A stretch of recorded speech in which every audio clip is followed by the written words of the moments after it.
Hey, I'm Chris Knight of the Real Review 3000, and there's a few things I'd like to say to you before this video that's coming up.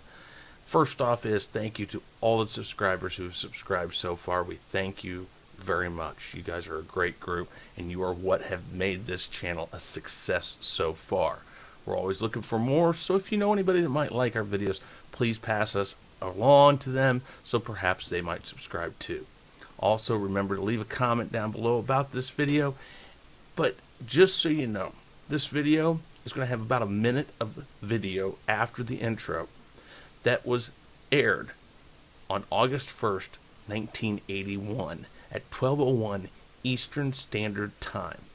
And I want you to go and think about what it was like to wait and to watch what you're going to see. Enjoy the video.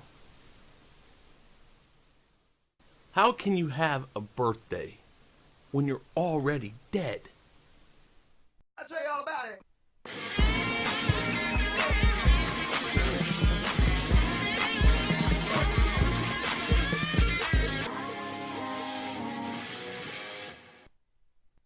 That was real good. That was money, first of all. Let's do another.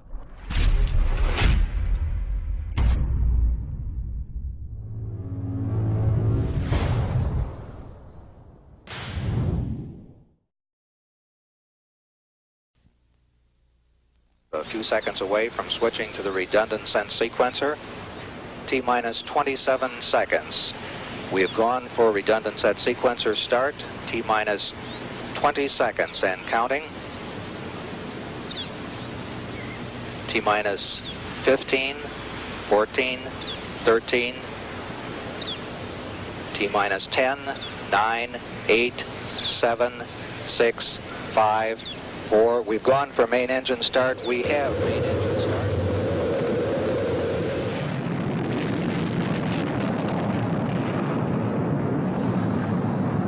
Ladies and gentlemen, rock and roll.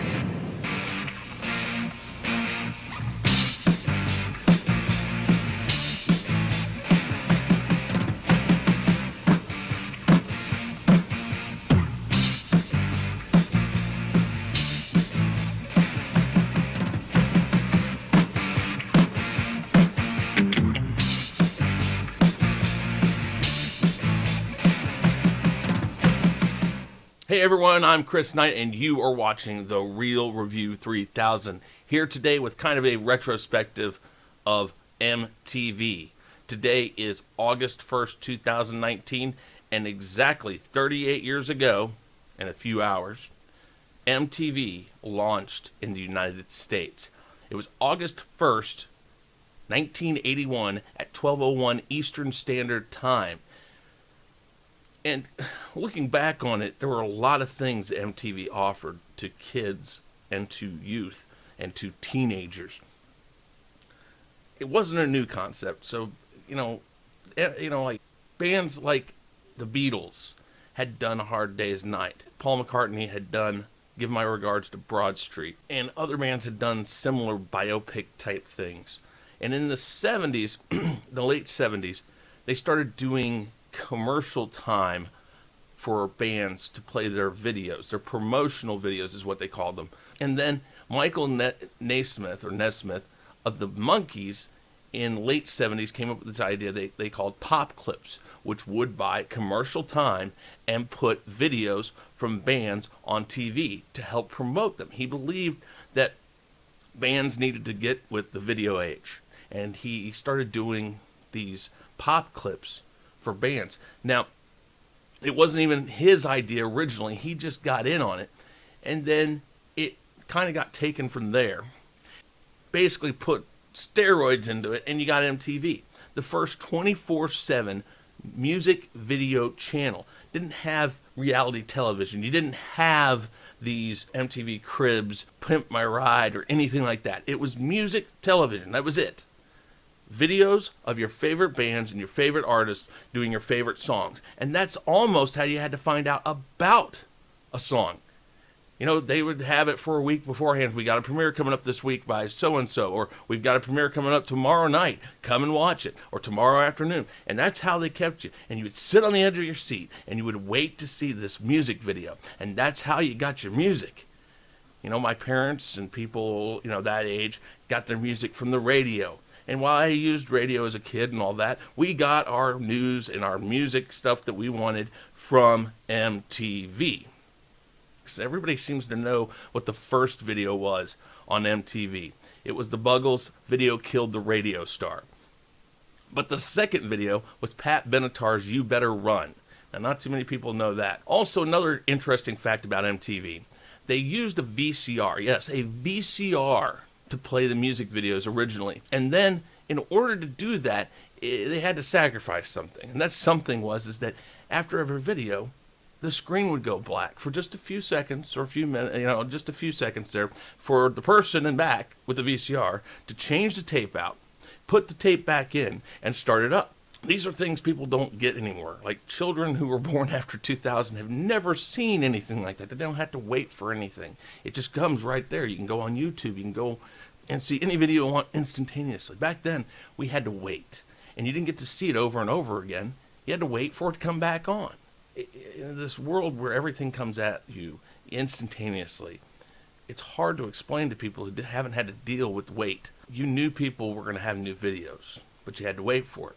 If you found that video you just absolutely loved, you had to wait for it to come back on.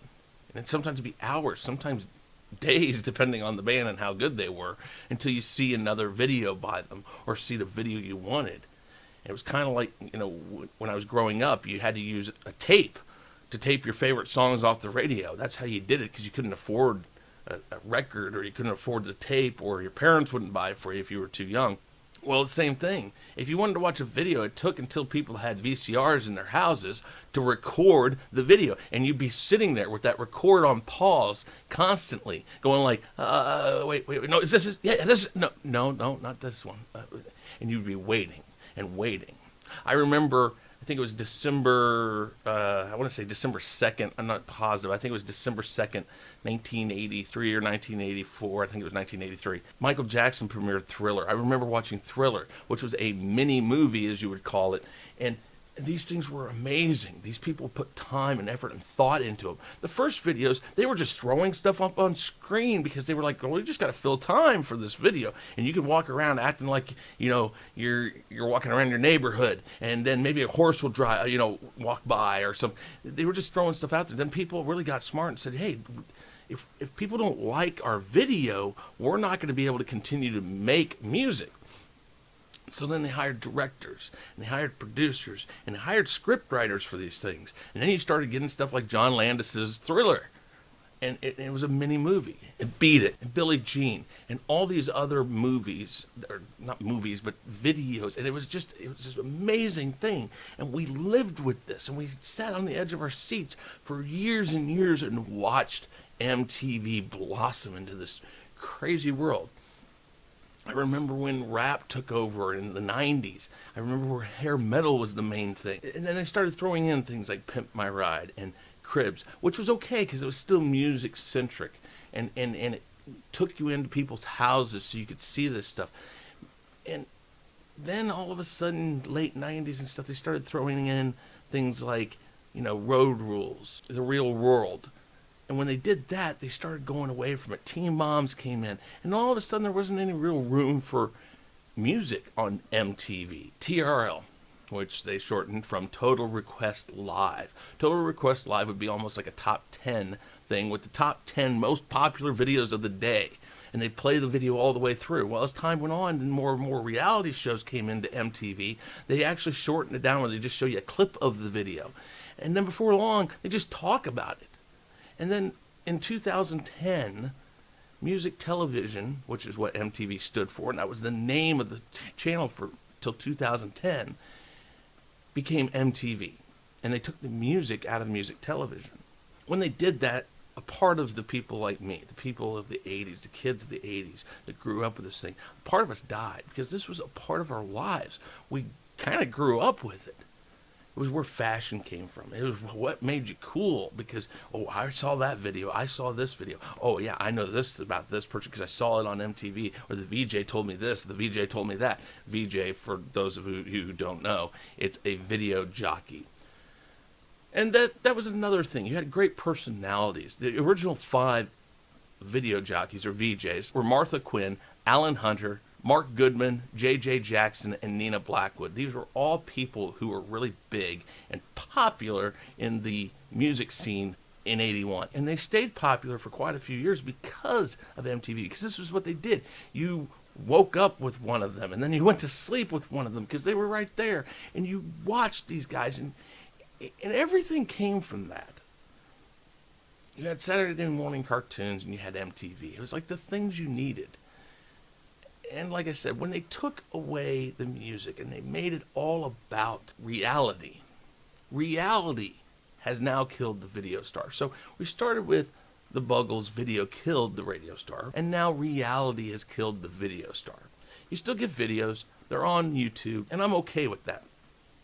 There still needs to be music videos somewhere. And if YouTube is where they're at, that's great. At least kids can still see music videos. But there was something about watching it on TV. Even today, I'll sit there late at night on a Friday or Saturday and I'll turn on I Want My 80s or the 90s Nation on MTV Classic. Why? Because I miss videos. I watch all these videos, and even the ones that they still have that are from the early 2000s. And I reminisce about remembering sitting on a couch watching them, going to my friend's house and watching Thriller for the first time ever. And there was a part of my life as a child that I owed to MTV. It's where I got part of my music sense and part of my music tastes. Of course, my parents listened to stuff that I like, and I got some of that from them. But MTV formed what I believed was good music. Now, looking back, I know there's a lot of stuff that wasn't good, but it did form what I became as far as my music likes and dislikes. It helped me decide. It got me hooked on stuff. And there's a part of that that's lacking from culture. And it's kind of funny to say that MTV is something that maybe culture needs. Because in the age of excess that the 80s was, our parents probably thought that MTV was going to be the death of the world. And looking back, though, now, if children were to have an outlet like that kind of helped form ideas and stuff, that helped them get a sense of their own style, their own person, who they are, perhaps we wouldn't have so many kids who feel left out, or so many kids who can't have a platform. And things like that are missing from today's society. And it is weird to talk about MTV that way, but music soothes the savage beast. With that said, guys, I'd like you to go back, look at the first day, first hour. They have all these different videos on MTV when they first came on, when MTV first came on. Go check those out. Go check out the old videos. And just reminisce a little bit if you grew up with it. And if you didn't, go look at it. And I know you might think it's old. Of course, everybody thinks that the things that their parents or the people that are older than them watched were old. But go look at it. With that said, I'm Chris Knight. Please do me a favor, like this video, hit the subscribe button down below if you liked it. Hit the bell also so you know when we're coming out with new stuff. And I will see you later. Have a nice day. Hey guys, thanks for checking us out. Be sure to subscribe to both channels, and make sure to check out our friends in the Fandom Minutes. You can find us on YouTube, Twitter, Facebook, Instagram, and BitChute, and you can also send us an email at sean@seanstackhousereacts.com and Chris Knight at therealreview3000.com. Be sure to swing by our Teespring store to pick up some awesome merchandise.